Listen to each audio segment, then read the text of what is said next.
같이 참고할 말씀 마태복음 4장 18절로 22절까지 말씀 신약성경 5쪽에 있습니다. 제가 가진 신약성경 5쪽 마태복음 4장 18절로 22절까지 한 절씩 나누어서 교독토록 하겠습니다. 마태복음 4장 18절 말씀 제가 먼저 하겠습니다. 갈릴리 해변에 다니시다가 두 형제 곧 베드로라 하는 시몬과 그의 형제 안드레가 바다에 금을 던지는 것을 보시니 그들은 어부라. 말씀하시되 나를 따라오라. 내가 너희를 사람을 잡는 어부가 되게 하리라 하시니 그들이 곧 그물을 버려두고 예수를 따르니라. 거기서 더 가시다가 다른 두 형제 곧 세베대의 아들 야고보와 그의 형제 요한이 그의 아버지 세베대와 함께 배에서 금을 깃는 것을 보시고 부르시니 함께 하십니다. 그들이 곧 배와 아버지를 버려두고 예수를 따르니라. 아멘. 한번 인사합니다. 우리는 부름받은 전도자입니다. 우리는 부름받은 전도자입니다. 예수님께서 광야에서 마귀의 시험을 이기신 후에 이제 갈릴리에 오셔서 하나님의 나라를 선포하기 시작하셨어요. 그런데 처음으로 이제 베드로와 그의 형제 안드레를 제자로 부르시는 거죠. 나를 따라오너라. 내가 너희로 사람을 낳는 어부가 되게 하겠다. 하나님의 나라를 선포하고 이루시기 위해서 오신 예수님은 혼자 그 일을 하시지 아니하시고 그 일을 함께 감당할 제자들을 부르신 줄로 믿습니다. 물론 하나님은 전능하시기 때문에 모든 일들을 혼자 다 하실 수 있으시지만은 사람들을 부르셔서 구원의 큰 일을 같이 하고자 하신다는 것입니다. 오늘의 교회는 바로 하나님의 나라를 위하여 부름받은 그리스도의 제자입니다. 예수 그리스도께서 오늘 우리를 부르심은 바로 하나님의 나라를 이루시기 위한 것입니다. 우리는 이 부르심을 따라서 주님의 제자가 되어졌고, 그래서 제자의 본분을 다하는 그런 2019년도가 되어야 될 줄로 믿습니다. 예수님께서 처음 부르신 제자들은 어부들이었어요. 여러분이 어부들 이러면은 대충 판단이 되지 않습니까? 어부들에게 꿈이 있다라고 하면 뭐가 있을까? 고작해야 좀 하루하루 배가 만선이 되어서 좀 들어오는 것? 그 정도일 것 같아요. 아마 베드로와 이 안드레도 그랬을 것입니다. 고작해야 많은 고기를 좀 잡아서 좀 들어오는 거. 그런 꿈이 있었을 것입니다. 그런데 예수님은 그런 이 어부들을 부르셔서 사람을 낳는 어부가 되게 하시겠다 말씀하시는 거죠. 이제 갈릴리 바다에서 고기 잡는 것을 천직으로 살면서 살았던 이 어부들에게 사람을 낳는다라고 하는 이 전혀 새로운 이 이상을 주님이 보여주심으로 이들이 주님을 따르게 되는 거죠. 그러니까 사람을 낳는다라고 하는 이 말, 물론 이 말의 정확한 의미는 알지 못했음에도 불구하고 지금의 이 어부의 삶과는 분명히 엄청난 차이가 있을 것이다 라는 생각을 가지게 된 거죠. 그래서 이들은 배와 그물을 버려두고 예수님을 따르게 된 거예요. 예수님의 부르심은 이와 같이 우리의 이 현재의 삶에서 들어올려서 이제 전혀 새로운 이 세계로 우리를 이끄신다라는 거죠. 그래서 여러분들이 2019년도에는 다른 목표보다도 나를 정말 현재의 삶에서 들어올려서 내가 생각지 못한 이 하나님 나라의 이 새로운 이 세계를 이끌고 계심을 믿으시고 그 부르심에 순종하며 걸어가는 그런 저와 여러분이 되어줄 수 있기를 바랍니다. 하나님 나라의 이 어부라고 하는 것은 사실 하나님 나라와 이 어부에 있어서 뭔가 상관관계가 있을까라고 하는 생각이 들겠지만은 예수님은요 그것이 아주 깊은 관계가 있다라는 사실들을 본문의 말씀을 통해서 우리에게 일깨워 주시고 있다라는 겁니다. 앞으로 예수님이 이룩하신 이 하나님의 나라의 일은 고기잡이와 같은 그러한 성격을 가질 것임을 말씀해주고 있는 것입니다. 예수님께서 이제 예루살렘이 아닌 갈릴리에 오셔서 그의 사역을 시작하신 것은 바로 우연이 아니라 목적이 있었던 것입니다. 뚜렷한 목적을 가지시고 이 갈릴리에 오신 것입니다. 거기에 사는 이 어부들을 제자로 부르시기 위해서 이 갈릴리 지역으로 오셨다는 것입니다. 그들을 부르셔서 그 어부 제자들로 하여금 앞으로 하나님의 이 나라의 사업을 확장하시고자 하시는 분명한 뜻이 있어서 이곳에 오신 것입니다. 우리는 오늘 본문의 말씀 속에서 이제 예수님의 뜻을 살펴보므로 오늘 우리를 부르시는 그분의 뜻을 헤아리고서 맡겨주신 하나님 나라의 그 일들에 충성을 다하는 그런 2019년도가 되어지길 다시 한번 주의 이름으로 축원드립니다. 첫째는 주님이 우리를 제자로 부르셨어요. 우리가 먼저 살피고자 하는 것은 하나님의 아들이신 예수님께서 이 땅에 오셔서 그의 구원의 이 사역을 이루시기 위해서 제자들을 부르셨다라고 하는 사실입니다. 예수님은 12명의 이 제자들을 부르셨어요. 물론 그 외에도 70인 전도대도 있었고 또 그 외에도 특별히 주님이 직접 부르시진 않았지만 주님의 복음을 듣고 따르는 자들도 있었습니다. 근데 특별히 주님은 하나님의 나라의 일을 하는 데 있어서 12명이라고 하는 사람들을 그들의 이름을 부르셔서 택하셨다라는 것입니다. 그리고 그들로 하여금 하나님의 나라의 복음을 전하는 일들을 하게 하셨어요. 예수님이 승천하신 후에 예루살렘의 마가의 다락방에는 120명의 성도들이 모여서 기도하였습니다. 예수님이 처음에 12명의 제자들을 부르셨는데 마가의 다락방에 모인 120명은 바로 10배의 부흥을 우리에게 말씀해주고 있는 것입니다. 그리고 그 120명은 기도하는 가운데 성령의 충만함을 입었고 그리고 그들은 정말 사람을 낚는 어부로서의 그 전도자로서의 삶을 충실히 잘 감당하는 사람들이 되어졌다는 것입니다. 그리고 그들로 인하여서 초대교회가 세워졌어요. 이 하나님의 교회라고 하는 것은 그 안에 전문적인 사도라든가 감독이라든가 목사가 있지만은 그들만이 하나님의 나라의 일꾼이 아니라 거기에 모여있는 모두가 다 하나님의 나라의 부름을 받은 전도자요 사람을 낚는 어부들인 것을 여러분 믿으시기 바랍니다. 주님은 우리 모두를 필요로 하고 계심을 여러분들 꼭 믿으시고 그 필요에 쓰임받는 저와 여러분이 되길 다시 한번 주의 이름으로 축원드립니다. 우리가 매주일 모여서 이렇게 하나님 앞에 예배를 드립니다. 그런데 예배를 드리는 것은 물론 하나님의 영광을 드러내고 하나님의 은혜를 받는 목적도 있겠지만은 그러나 또한 우리에게 맡겨주신 사명, 부름받은 자로서의 이 사명을 감당하게 하시기 위한 또 목적도 있는 것을 여러분 기억하실 수 있길 바랍니다. 그러니까 이 예배는 우리가 다시 한번 주님의 부르심의 이 사명을 감당하기 위한 결단의 시간이 또한 되어져야 된다는 거예요. 한국교회는요 주일 예배 많이 참석합니다. 근데 실제로 한국교회가 하나님의 나라를 위한 부름받은 전도자, 그러니까 사람을 낚는 어부로서의 그 사명을 감당하는 사람들이 얼마나 될까? 아주 극소수에 불과할 것이라고 생각되어집니다. 대부분의 성도들은 제자가 아닌 그 구경꾼으로서 자기 신앙 정도 겨우 지키는 그런 삶을 살고 있다는 것입니다. 오늘 저와 여러분들은 하나님의 부름을 받은 전도자, 사람을 낚는 어부인 것을 믿으시고 이 예배 속에서 다시 한번 그 사명을 확신할 수 있기를 다시 한번 축원드립니다. 여러 대형 교회들을 보게 되면은 많은 프로그램들이 있어요. 정말 셀 수 없을 정도로 많은 프로그램들이 있습니다.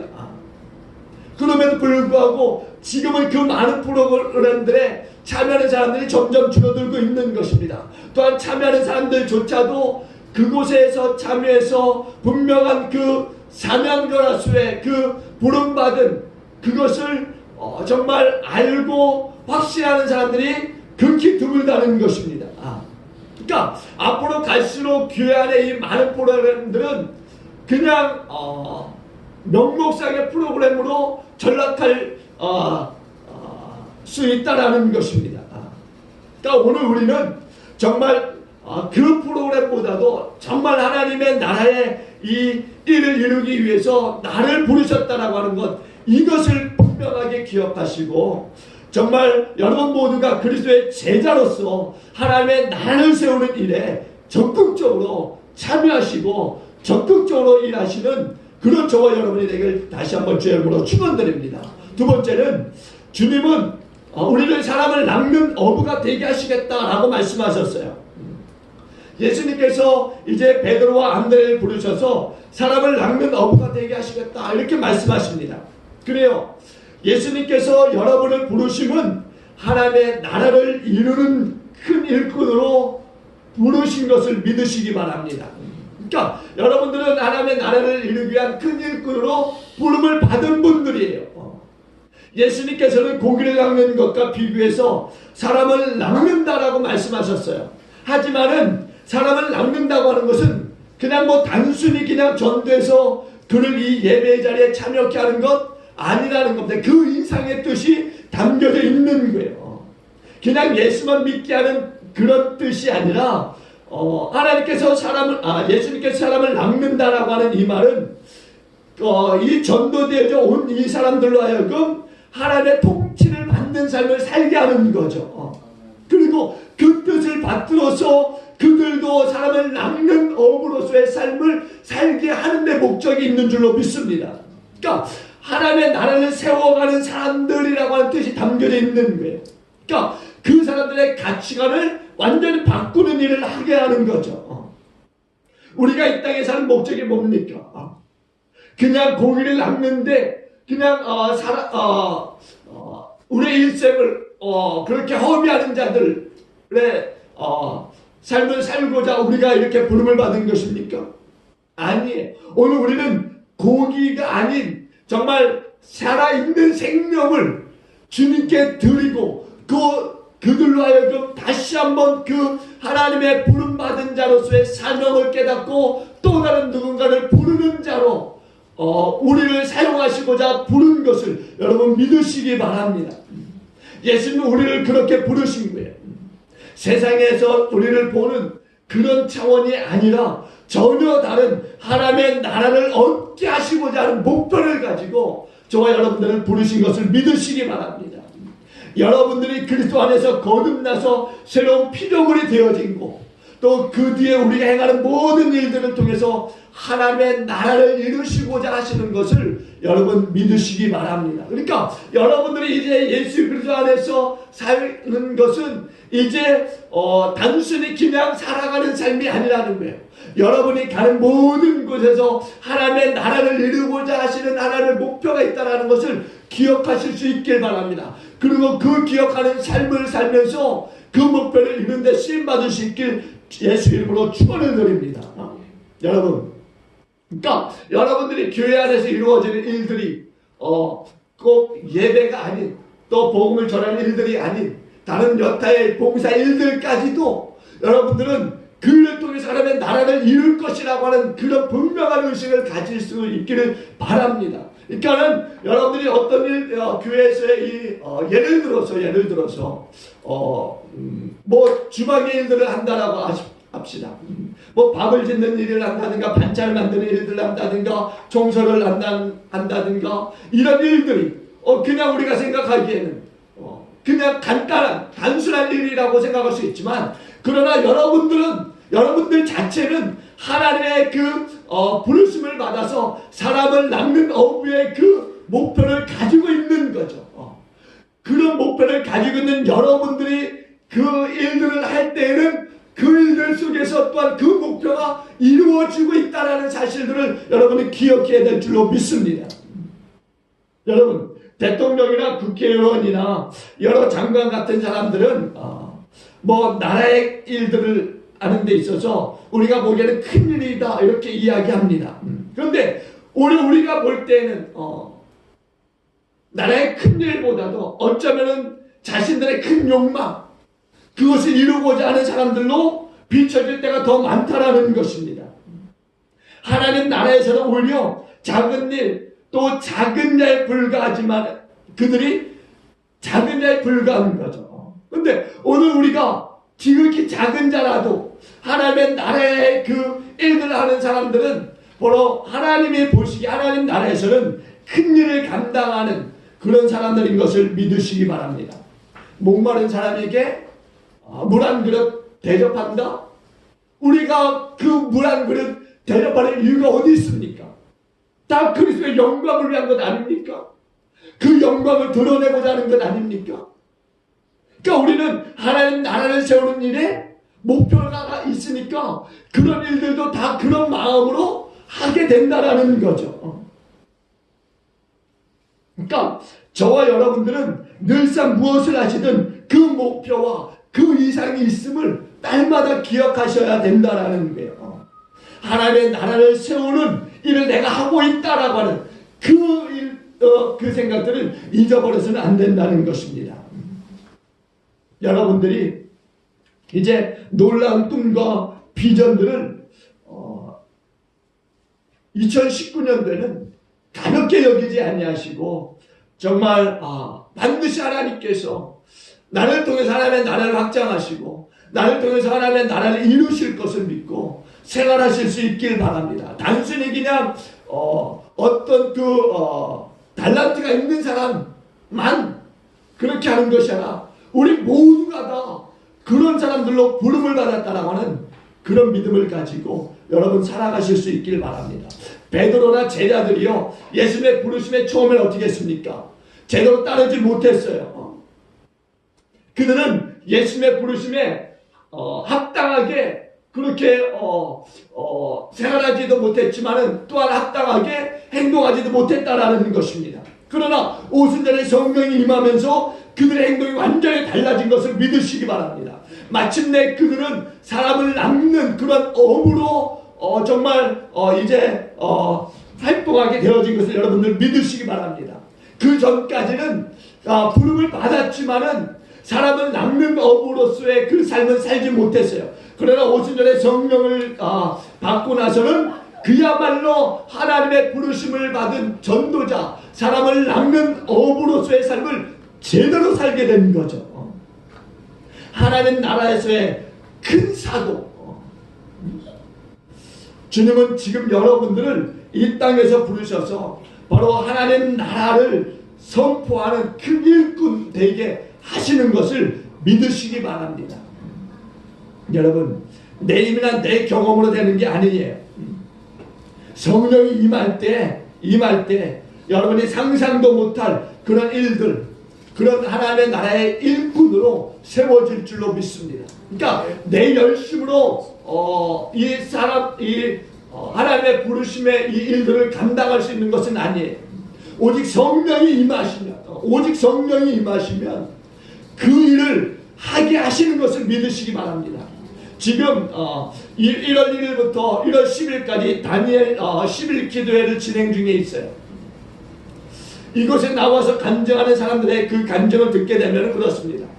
그들 가운데 성령이 임하셨을 때 그들이 하나님의 일을 제대로 하게 되었다라는 것입니다. 그 전까지는 열심히 하고자 했지만 그 열심만 있었을 뿐 되는 일이 아무것도 없었다라는 거예요. 그러나 성령이 임하자 그들이 말씀을 보고 말씀을 전하게 되고 하나님의 일을 비로소 하게 되었다라는 것입니다. 오늘 교회 안에 일을 해도 좋고 안 해도 좋고 교회 밖에 일을 해도 좋고 안 해도 좋고 이게 아니라는 거죠. 하나님의 부르심을 받고 성령을 받은 사람들이라고 한다면은 당연히 하게 되는 것을 믿으시기 바랍니다. 어디서나 하나님의 나라의 일을 생각하게 되는 사람들이 되는 줄로 믿습니다. 처음에는 어려울 수 있어요. 실수도 있죠. 낙심하고 또 두려운 일들이 생길 수도 있습니다. 그럼에도 불구하고 우리는 포기하지 말고 꾸준히 우리가 꾸준히 하노라면은 점점 자라가게 되는 역사가 나타나게 될 줄로 믿습니다. 그리고 마침내는 하나님의 부르심을 받은 전도자, 사람을 낚는 어부가 될 줄로 믿습니다. 그리고 끝으로 주님은 우리를 좋은 어부, 하나님의 나라의 좋은 어부로 사용하신다는 것입니다. 왜 하필 예수님은 어부들을 그분의 이 첫 번째 제자로 부르셨느냐는 거죠. 버클리 주석에 의하면은요, 좋은 어부의 자질에 대해서 이렇게 몇 가지 말씀하고 있는데, 첫째 보니까 좋은 어부라고 하는 것은요, 인내력을 가져야 된다는 거죠. 인내력. 그물을 내리고서 이제 고기가 들어올 때까지 끈기 있게 기다려야 많은 고기를 잡을 수 있다라는 것입니다. 저는 낚시는 좋아하지만 낚싯대는 없고, 낚시는 좋아하지만 낚시하러 가지는 않습니다. 무슨 말인지 알죠? 낚시는 좋아요. 그런데 낚시하러 가지는 않아요. 낚싯대도 없고. 제가 아마 좀 오래된 것 같습니다. 평창에 지금 한 겨울철이니까 이제 요즘 송어 이제 축제가 많이 벌어지고 있지 않습니까? 근데 이 송어 축제가 이제 처음 평창에 열릴 때 저희가 이제 가족이 글로 갔었어요. 그래서 송어 낚시를 했었습니다. 근데 처음에 넣자마자 송어를 잡은 거죠. 낚은 거예요. 얼마나 기분이 좋았는지. 정말 날아갈 듯 기분이 좋았습니다. 그리고 8시간 정도가 흘렀는데 아무것도 낚지 못하고 그 얼음바닥에서 추위에 떨면서 계속적으로 그 송어를 낚기 위해서 생고생을 했다라는 거죠. 그리고 어떻게 됐는지 아십니까? 결국에는 포기하고 나와서 그냥 밖에서 파는 송어 그냥 2마리 정도 그렇게 사서 먹었어요. 여러분, 그런 겁니다. 고기를 잡는 사람들은 끈기가 있어야 되는 거죠. 낚싯대를 들이우고서 그냥 계속 기다려야 되는 거예요. 물고기가 물 때까지 기다려야 되는 거죠. 물론 낚시를 잘하는 사람들은 요령이 있어서 잘 낚습니다. 어떤 분들은 보니까 평창에 저희가 갔을 때 까만 봉지에 가득 잡는 사람들도 있어요. 근데 3마리밖에 못 갖고 나가니까 저한테도 주고 그렇게 하시더라고요.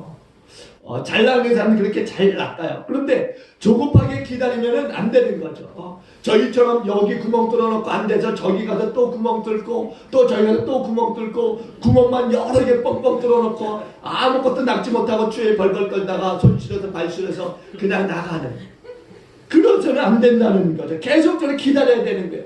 거기 보니까 요즘은요, 그냥 바닥에 그냥 바짝 엎드려서 구멍이랑 눈 그냥 이렇게 넣어놓고요, 고기를 잡더라고요.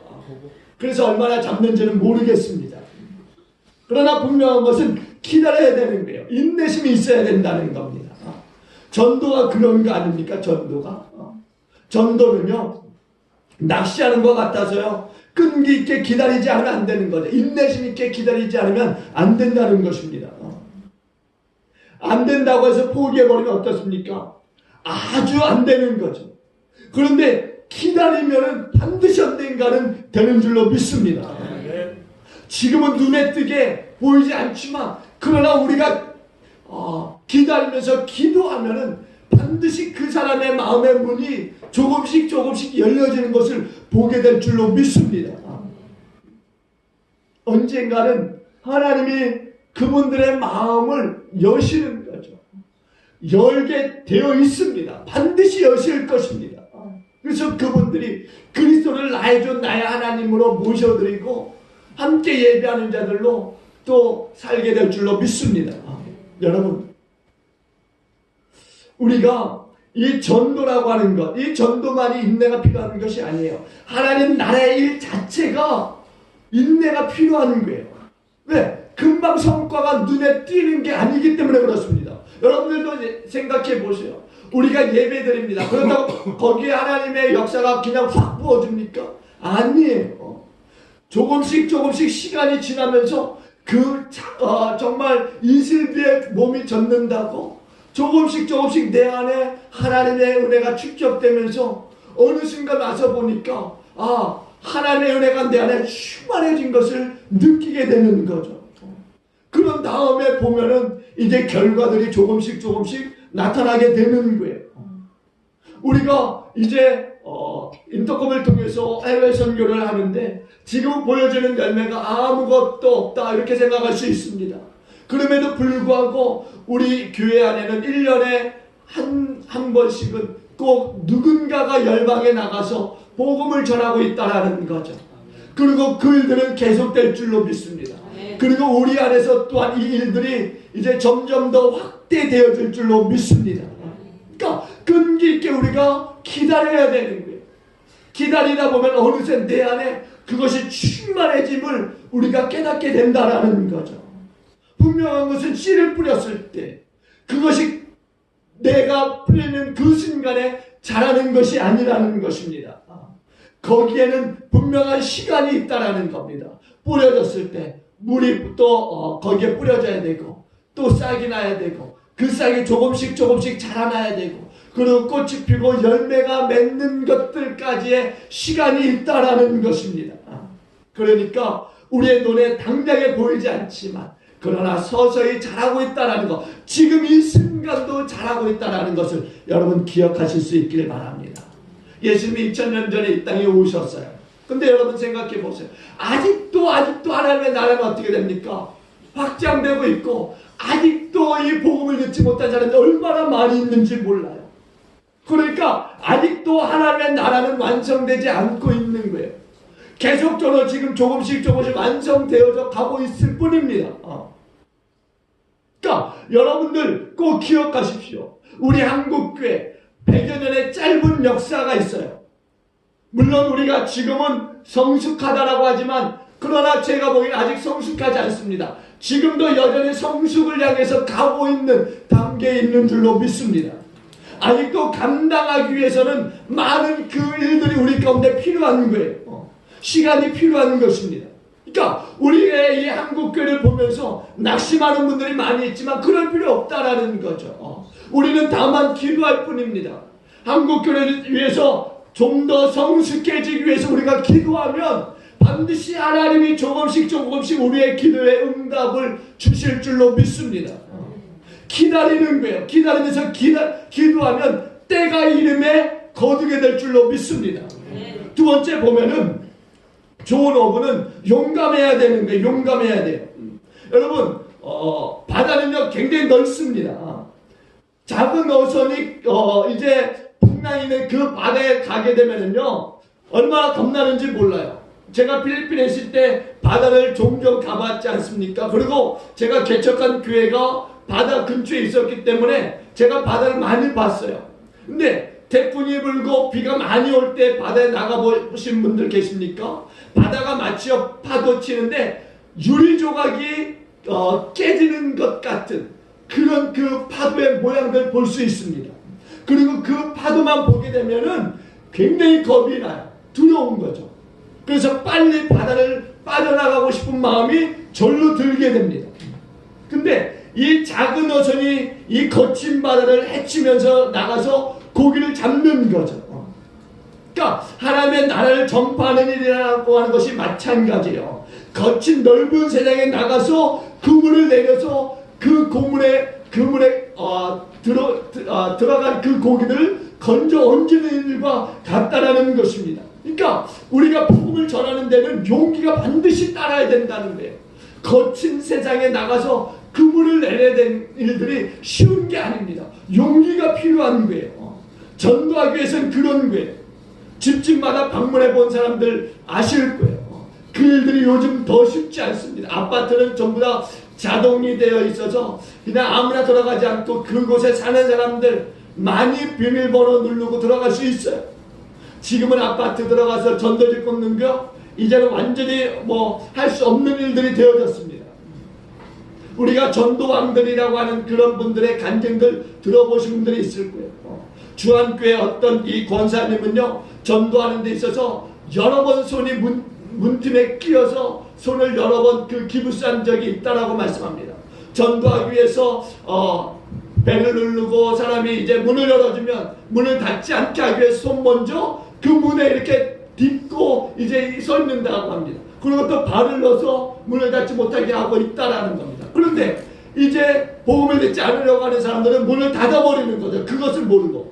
그러면 그분의 손이 끼어서 때로는 손가락이 부러지기도 하고 상처를 입기도 하고 그러다가 그분이 미안해서 들어오라 그러면은 그때 얼씨구나 복음을 전하고 그래서 그분들이 전도를 하는 데 있어서 10,000명이 넘게 전도하는 그런 분들도 있어요. 물론 다 그분들이 다 예수 믿고 하는 것은 아닙니다. 그럼에도 불구하고 적게는 500명, 적게는 1,000명까지도 예수 영접시키는 그런 역사들을 그분들이 그렇게 했다라는 거죠. 그런가 하면은 우리가 일제시대 때 많은 복음의 사람들이 그 복음을 부인하지 않냐고 끝까지 그 복음 지키면서 많은 믿지 않는 사람들에게 또 복음 증거하면서 얼마나 많은 탄압을 받았습니까? 또 얼마나 많은 사람들이 또 죽음을 당했습니까? 그럼에도 불구하고 그 복음이 흘러서 여기까지 왔다라는 거죠. 그러니까 복음에는 용기가 필요한 거예요. 그냥 되지 않는다는 겁니다.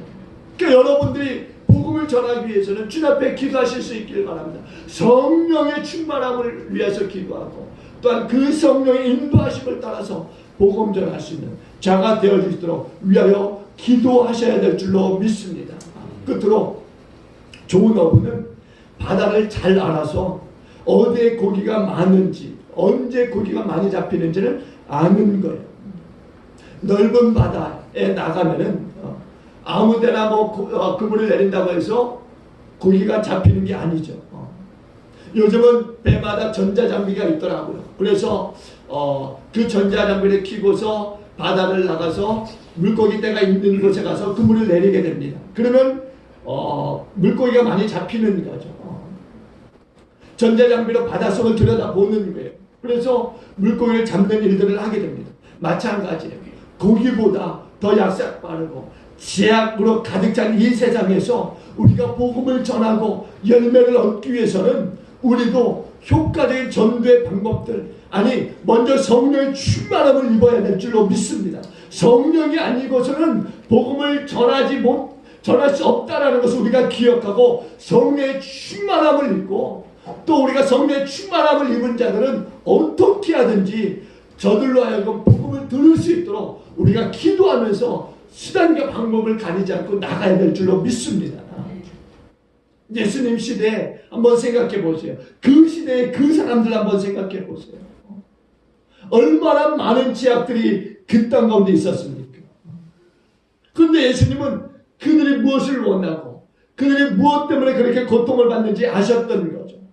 그래서 때로는 그들과 격렬하게 논쟁도 하시고 때로는 그들에게 안수하심으로 그 병을 치료하시고 그들로 하여금 그 가난 속에서 오직 하나님의 나라를 바라볼 수 있도록 또한 말씀으로 그들 가운데 격려하시고 그래서 그들의 필요를 채워주시면서 또한 그들의 정말 죄악들에 대해서 지적하시고 또한 그 죄악들을 물리치시면서 그 하나님의 나라의 그 새로운 생명들을 그들 가운데 부어주셨다라는 거예요. 우리가 목표로 하는 이 하나님의 나라라고 하는 것은요, 우리의 헌신이 있지 않으면 안 되는 것을 믿으시기 바랍니다. 사랑과 겸손과 헌신, 희생, 이것들을 다 요구하고 있다라는 거예요. 때로는 정말 머리 둘 곳이 없어서 그냥 빈들에서 주무시기도 하시고 그렇게 빈들에 나가서 또 기도하시고 그랬던 주님을 보게 됩니다. 여러분, 오늘 하나님의 나라의 그 일들은 그런 거예요. 우리의 완전한 헌신들, 사랑들, 겸손들, 희생들이 있지 않으면 안 된다는 것입니다. 사랑하는 교회 여러분, 주님께서 하나님 나라의 건설을 위해서 저와 여러분들을 사람을 낚는 이 전도자로 부르신 것을 믿으시기 바랍니다. 예배에 참석하는 것으로 만족하지 마시고 올 한 해는 정말 하나님 나라를 위하여서 부름받은 전도자, 사람을 낚는 어부다라는 것을 여러분 꼭 기억하시고 정말 하나님의 그 부르심에 합당한 자로서의 삶을 또 마땅히 살아가시는 저와 여러분이 되어줄 수 있길 바랍니다. 단순히 그냥 여러분들 부르신 게 아니에요. 그냥 세상에서 힘들게 그냥 그렇게 일하다가 여러분의 삶을 다 하라고 그렇게 부르신 게 아닙니다. 힘들게 살면서도 반드시 그 속에 하나님 나라의 목표가 있다는 것, 그것을 기억하고 여러분들이 세상에서 일하실 수 있길 바랍니다. 여러분, 정말 오늘 다시 한번 이 신년 감사 예배를 통해서 우리가 받아야 될 큰 축복은 다른 게 아니라는 거예요. 하나님 나라의 큰 목표를 받는 것, 그리고 그것에 우리가 전력하면서 달려가는 해가 되어있도록 우리가 앞에 기도하는 것, 이거야말로 우리가 하나님으로부터 받을 가장 큰 축복인 것을 여러분들 기억하시고 이제 겸손함과 사랑함으로써 주님의 부르심에 응답하여서 부름받은 전도